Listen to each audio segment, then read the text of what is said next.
Jūs man atvainojiet, varbūt es esmu nekompetents, vienkārši nezinu, kas ir M. Jā, aizmirstā. Es tā, pastāstīšu jums vienu piemēru iz vēstures, Gaja Jūlija Cēzara, kā es to saucu, propagandas parakstu. Tad es interesējos par politiku, man viens gudrinieks atnāca un teica tā, klausies, Decība, kā tu vari interesēties vispār par politiku, ja tu neesi izlasījis Gaja Jūlija Cēzara piezīmes par galvu kāru. Protams, ka es viņus tad arī neizlasīju. Man likās, nu ko tur tāds viņš tur kaut kādu pirms daudziem tūkstošiem gadu, tur kaut ko var vispār sarakstīt un ko viņš vispār var tur pateikt, tā man zināt. Bet sanāca tā, ka pavisam nesenais neko darīt, man plauktā tā grāmata mēdājās, es vienkārši paņēmu un viņu palasīju. Un ziniet, es biju šokā. Tad Gaja Jūlija Cēzara piezīmes par galvu kāru. Es sapratu, ka tas, ko viņš ir savulaik rakstījis, tās ir preses relīzes. Es gan nevarēju saprast, kāpēc viņam tāds preses relīzes no Kauras lauka bija vajadzīgs. Jā, tajā laikā. Es pēc tam papētīju mazliet viņu vēsturi un es sapratu, kāpēc tas ir. Tad, pirmkārt, viņas ir rakstītas kā? Viņas ir rakstītas trešajā personā. Neviens cilvēks savus memoārus neraksta trešajā personā. Tur ir rakstīts trešajā personā. Gājis Jūlijas Cēzars gāja, viņš tur kāpa, viņš tur tam paglaudīja pa galvu, viņi tam tur atkal izgrieza, tur 100 000 tos ienaidniekus, tur vēl kaut kā. Un es lasīju un nevarēju saprast, un tur tāds tik jauks un taisnīgs, un visi brūktē Romai tikai virsū, un viņš tur viens pats tur nabaks cīnās, un visus uzvar, un Romas impērija paplašinājās, un viss. Un es paskatījos vēsturisko kontekstu, kāpēc bija šāda lieta, nonākus kaut kādā plašākā atklātībā vai vēl kaut kā. Lieta bija kāda. Tajos laikos cilvēks nevarēja ieņemt vairākus, viņš nevarēja būt komandēt leģionu un ieņemt kaut kādu, man liekas, konsulu amatu tajā Romā. Nu, varbūt es meloju, es tās politiskās peripētīs tik labi nezinu, bet tā doma bija tāda, ka viņam bija jāizdara vienā dzīves posmā politiski izvēle. Vai nu viņš paliek Romā un turpina savu karjeru kā politisko karjeru, vai nu viņš dodās uz Galliju, un ja viņam labi veicās, viņš nopelna naudu. Jo karš tas bija bizness. Tāpat kā šodien tas ir bizness, tāpat arī tolaik tas bija bizness. Jā, kāpēc Latviju viens niekarot, bet nekā mums tā arī nav. Atskaitot tās ostas varbūt, ja? Tāpēc, bet teiksim, tādā pašā laikā mēs redzam, kas notiek tā valstīm, kur ir nafta, un tajos laikos bija tieši tas pats vajadzēja, kas bija goda lieta, tas bija paplašināt impēriju. Bet ko nozīmē aizbraukt prom no Romas uz, ja nemaldos, 7 vai 8 gadiem, cik viņš aizbrauks prom? Tas nozīmē, ka tev Romā 100 punkti visi aizmirstīs. Neviens par tevi neko neatcerās. Un tad Gājis Jūlijas Cēzars izdomāja tādu baigi viltīgo gājienu. Viņam, redz, toreiz bija tādas tā saucamās tautas tribīnas, kurās visi varēja iet un runāt. Nu, pieņemsim mani kaut kāds paziņojums, es tur uzkāpu. Protams, tajā brīdī, kad ir kaut kāda valdības paziņojuma, man jānolasās no tās tribīnas. Nost, bet tajā brīdī, kad neviens nav, es varu uzrāpties un bļaustīties, ko man tur vajag, vai tur, lai pērnu manu preci, vai nu ne, varbūt, bet īsakot, ja man bija kaut kas svarīgs vēstāms, es varēju stāvēt Romas ielās, uz speciāli izveidotiem tam podestiem un sludināt, ko es gribu. Cēzars nolīga cilvēkus, kas uz šīm te tribīnēm lasīja priekšā labus oratorus, kas interesantā tekstē, viņi diezgan interesanti sarakstīja tās piezīmes pa galvu karu, kas lasīja priekšā nodaļas. Nu, respektīvi, viņš tur kaut kādu kārtēju sasniegumu izdarīja, kaut ko tur iekarot, viņš uzreiz kopā aizsūta vienu nodaļu, preses relīzi uz Romu. Tur aizbrauc cilvēku uz Romu, izplata to, un nevis izplata, bet vienkārši sastājās uz šiem te podestiem un cilvēkiem stāsta. Mūsdienās tas izskatītos tā, ka Gājis Jūlijas Cēzars kaut ko izdara, viņš aizsūta preses relīzi uz mēdījiem, kurus viņš jau varbūt pat ir saulēcīgi nopircis, un tie uzliek to kā baigo notikumu, ka tur lūk, tur kaut kur aiz robežas, aiz vēl kaut kurienes ir noticis tas vai šitais. Un tas ir, lūk, tas ir varbūt pirmais piemērs, kur mēs varam teikt, ka darbojas reāls klasisks, teiksim, sabiedriskās attiecības. Noteikti, ka ir vēl piemēri. Noteikti, jā. Vienkārši mēs par viņiem šodien nezinām, neesam atklājuši, un te būtu nopietni jāsēž un jādiskutē ar kaut kādiem vēsturniekiem. Vienkārši, es negribu viens pats to visu globālo darbu izdarīt, es gribu, lai arī cilvēki kaut ko varbūt paši painteresējas un paši pateikt. Tāpēc, lūk, jums, teiksim, Cēzara paraugu stunda, kas, manuprāt, ir diezgan labi ilustrē to, ka šīs lietas prāta darīt ne tikai šodien, bet prāta arī darīt to laiku. Kas ir vienīgi mainīgs par šiem visiem gadsimtiem? Tā ir informācijas nesēja. Ja?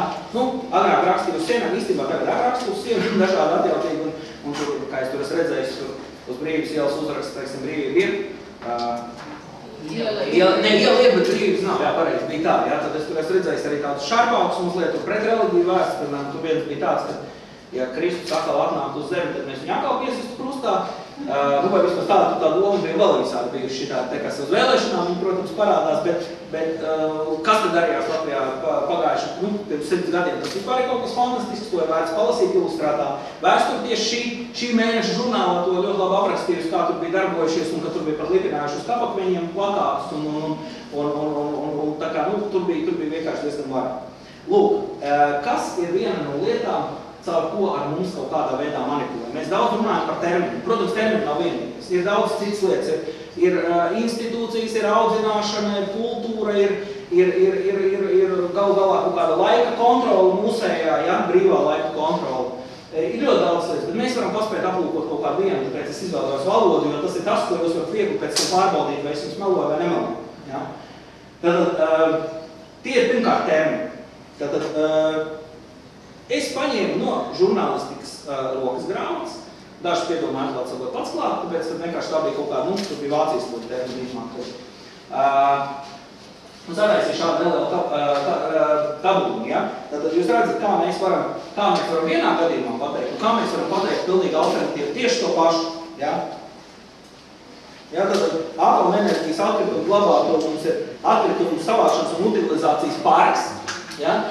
Tātad bruņošanās ir aizsardzības budžeta palielināšana, gluži kā Orvelam, miera ministrija, ja, kas nodarbojas ar kāru. Tātad karš, okupācija, ekspansija, lūdzu, cīņa pret globālo terorismu, gribam aiziet paņemt naftas, kur atradnes satapa, cīņamies pret terorismu un meklējam tur ieročus, kapitālismu, tirgus ekonomika, civilizētu upuru, tas man patīk, netieši ir zaudējumi, ja. Tātad tas nekas tur mātes, bērnus, tur metā pēc tam visus kravā iekšā, tad citi ļoti interesanti. Tagad tas ir slikti, tie civilizēti upuri, bet kādreiz tas bija ļoti labi, piemēram, tam pašam Cezaram. Tur, ka mēs saskaitījām, cik viņš par to grāmatu ir noslapojis. Apmēram sanāca kaut kā 2 miljoni vai pusi.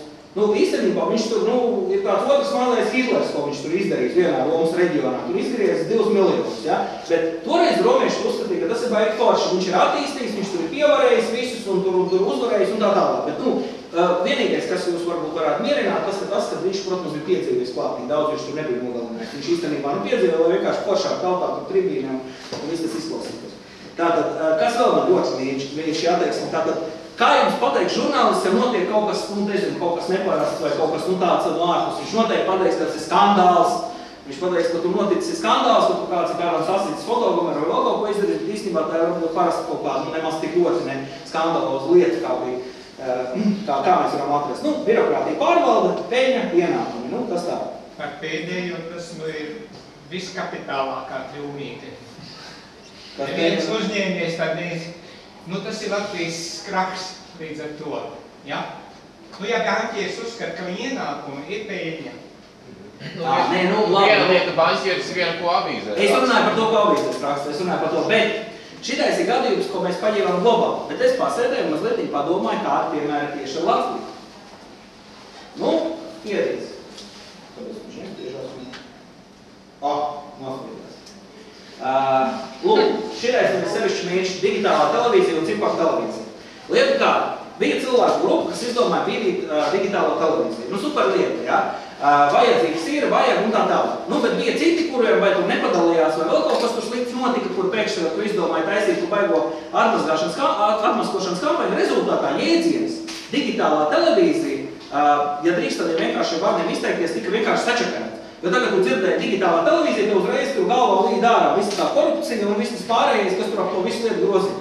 Tagad, lai to visu pateikt druscīgi skaistāk un smalkāk, viņi vienkārši pārdevēja to par ciparu televīziju. Un man tā smiekli nāca, kad es šito zinātnes visu, teiksim, kā tiek manipulēts ar tiem terminiem, pēkšņi dzirdēju, ka vienā dienā visi mēdīji kā viens un galvenais, kas pats smieklīgais, ka žurnālisti, kuriem it kā vajadzētu tāds visāds lietas atpazīt un saprast un tā, tieši tāpat turpina pakaļ ciparu televīziju un tāda mums digitālā televīzija mums neienāca, bet apnāca ciparu televīzija, kas ir tas pats. Par virszemes televīziju es ieliku speciāli iekaviņās, tāpēc, ka vienkārši es tur tā īsti tās nianses nesaprotu, bet man ir aizdomas, ka vajag sarunā vēl viens sinonīms šitam pašam digitālajai televīzijai, ja? Gaismas pils un stikla monstrs, to es varu pateikt, tāpēc, kad man vienreiz nācās neteikšu kādā kontekstā, es to negribu tur iedzināties tik dziļi, mazliet cīnīties par gaismas pili. Lai cīnītos par gaismas pili, kā man tur viens savulaik pateiks, arī gudrs PR speciālists, viņš teica, bet kā tu var cīnīties par gaismas pili, kas tu esi melnais bruņinieks, vai ko tu tur dari? Tas ir pilnīgi bezjēdzīgi par šādu iedzienu cīnīties. Tāpēc uzreiz, tad cīnīsimies pret stikla monstru.